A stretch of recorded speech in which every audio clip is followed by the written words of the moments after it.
عمری کیلنڈر کے مطابق 7ویں مہینے کا 7واں دن چینی تہوار چیشی ہے۔ قدیم چین میں اس تہوار کے موقع پر لڑکیاں مختلف طریقوں سے کپڑے پہننے والی ایک پری سے اپنی نیک خواہشات کا اظہار کرتی تھیں۔ سوئی میں سوراخ کرنا سب سے قدیم طریقہ ہے۔ اگر آپ کامیابی سے مسلسل 60 سوئیوں میں سوراخ کر پاتے تو اسے حکمت کا حصول کہا جاتا۔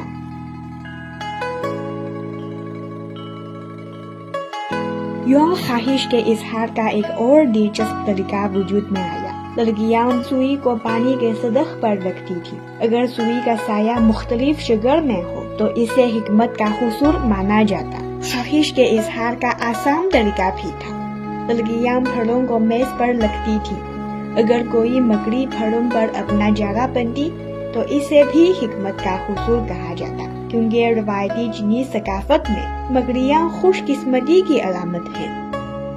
چیشی تہوار کنور کا موسم بھی ہے۔ چینی لڑکیوں کو چڑوانگ کنور بہت پسند ہے کیونکہ یہ محبت کا مظہر ہے، لیکن یہ بہت کمیاب ہے، اس لیے لڑکیاں خود چڑوانگ کنور بناتی تھیں اور خوبصورت محبت کے لیے اپنی خواہش ظاہر کرتی۔ اس تہوار کے موقع پر لڑکیاں ایک قسم کا خصوصی پکوان بھی بناتی تھیں۔